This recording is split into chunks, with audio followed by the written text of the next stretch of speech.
आदाब नाज़रीन, आप देख रहे हैं जे के दास्तान और मैं हूं आपके साथ बिलाल बिलेसी। इस वक्त हम मौजूद हैं जम्मू में और हमारे साथ इस वक्त ज़िला कठुआ से जो है एक साथी आए हैं जो अपने इलाके की कुछ मुश्किलात का जो है सामना कर रहे हैं। वहीं आज हमारे साथ बात करेंगे। जी सर, क्या परेशानी आ रही है आपको कठुआ के अंदर? सर, कठुआ के अंदर टूरिज़्म डिपार्टमेंट ने बिल्डिंग का काम चलाया हुआ है। ठीक है, उन बिल्डिंग का नाम से दो बिल्डिंग आई।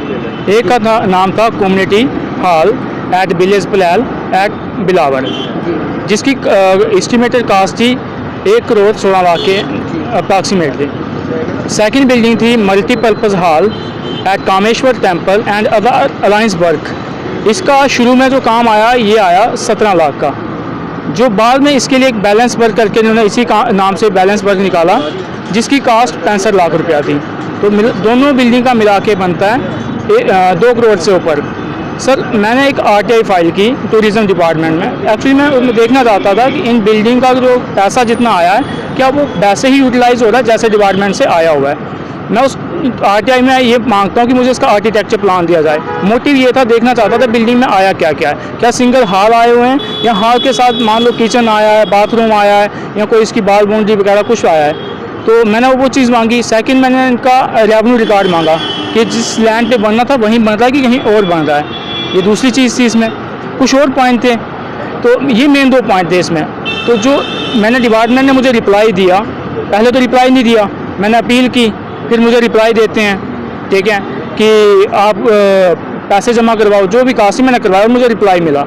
रिप्लाई में ये था कि जो बिल्डिंग रेवेन्यू रिकॉर्ड मांगा था, इन्होंने कहा कि हमें ये रेवेन्यू डिपार्टमेंट को पर्टेन करता है। सर, जहाँ तक मेरी नॉलेज है, कोई भी बिल्डिंग बनती है तो वो पहले लैंड क्लियरेंस लेते हैं। अगर वो, मैंने उनमें सिंपल सा क्वेश्चन पूछा था कि अगर ये गवर्नमेंट बिल्डिंग है तो गवर्नमेंट लैंड है तो आपने डिपार्टमेंट से NOC लिया होगा, तो मुझे उसकी कॉपी दो।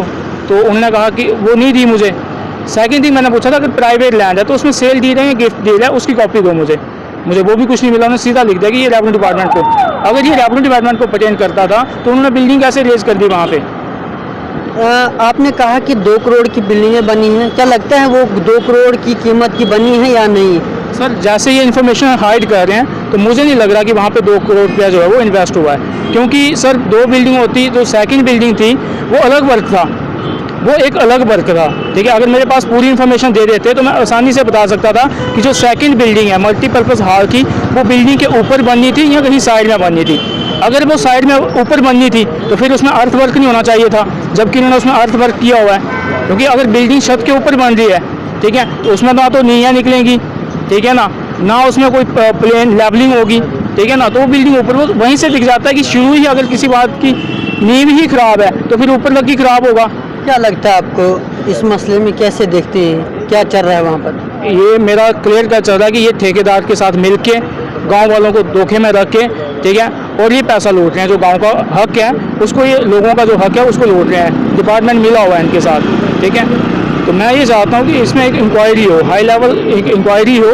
डिपार्टमेंट इंक्वायरी नहीं चाहिए, क्योंकि डिपार्टमेंट वही है, खाने वाला है, बचाने वाला वही है, ठीक है। कोई थर्ड एजेंसी, सेकंड एजेंसी इसकी क्या करें, इंक्वायरी करें, ठीक है, ताकि जो सच है वो लोगों के सामने आ जाए कि वो 2 करोड़ के ऊपर अगर 2.25 करोड़ रुपया था तो क्या वो यूटिलाइज हुआ, एज इट हुआ, जैसे आया था वैसे ही खर्च हुआ। कठुआ की इस पूरी लोकेशन बताए जहाँ पर ये बनाया गया है। डिस्ट्रिक्ट कठुआ के अंदर, तहसील महानपुर के अंदर एक छोटा सा गांव है जिसका नाम है पलैल। ये वहाँ का वाक़या है सर, ठीक है। वहाँ पे ये बिल्डिंग का काम चला हुआ है। तो जब इन्होंने इन्फॉर्मेशन हाइड करी तो हम वहीं से समझ रहे हैं कि यहाँ पे कुछ ना कुछ हुआ है। क्या वहाँ पर डिपार्टमेंट उसके चेक करने नहीं आते थे या कोई इंस्पेक्शन होती थी या नहीं? सर, इंस्पेक्शन उसकी तो व्हाट्सएप पे हो जाती थी। किसी बंदे ने, लेबर वाले ने फ़ोटो खींचा और जेई को भेज दिया, ठीक है। या जेई जाते भी हैं तो छुप के जाते हैं। जब लोग वहाँ गैदर होते हैं, पूछना चाहते हैं ये क्या है, तो वो वहाँ से भागने की कोशिश करते हैं। क्यों? क्योंकि वो उनमें कुछ ना कुछ, हमें पता है कि यहाँ पे कुछ ना कुछ कमी है, ठीक है, तो इसलिए वो भागते हैं। जब बिल्डिंग 2 थी तो फिर एक बिल्डिंग के ऊपर ही क्यों बिल्डिंग बनी, ठीक है, तो उसमें साइड में बननी चाहिए थी, कहीं बननी चाहिए थी। सेकंड चीज़, लैंड क्लियरेंस क्यों नहीं ली, सबसे बड़ी बात है। बिल्डिंग खड़ी करनी थी जिस ज़मीन पे, फिर बोलते हैं डिपार्टमेंट वाले कि किसी ने स्टे लगवा दिया, ये कर दिया, वो कर दिया। भाई, स्टे के लिए तो आप खुद कारण बनते हो। आपने रेवेन्यू डिपार्टमेंट को पूछा नहीं, आप गए, आपने बिल्डिंग लगा दी, किसकी थी आपको पता नहीं है, ठीक है ना। बिल्डिंग आपकी, आप बोल रहे हो रेवेन्यू डिपार्टमेंट को पूछो, वो कैसे हो सकता है? जिस तरह आपने सुना कि यहाँ पर जो है ज़िला कठुआ से एक युवा जो है हमारे साथ बात कर रहे थे, जो बता रहे थे कि वहाँ पर टूरिज़्म डिपार्टमेंट की जानिब से एक बिल्डिंग तो बनाई गई है, लेकिन किस कारण बनानी थी वो नहीं बन पाई, और उसमें किस ज़मीन का इस्तेमाल करना था वो भी मालूम नहीं है। 2 करोड़ की बिल्डिंग जो है 2 हाल में बनी हुई है, बाकी पैसा कहाँ गया है वो इनका कहना है कि वो भी उसकी भी जांच होनी चाहिए, उस पर भी कार्रवाई होनी चाहिए। अब यहाँ पर ये सवाल जिस तरह इन्होंने कहा कि वहाँ पर इंस्पेक्शन जो होती थी वो व्हाट्सएप के ज़रिए होती थी, बहरहाल मुझे लगता है कि आज की इंस्पेक्शन जो है वो डिजिटलाइज हो चुकी है।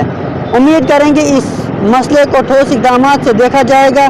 बाकी बने रहिए जेके दास्तान के साथ। बिलाल बिलेसी, जम्मू से।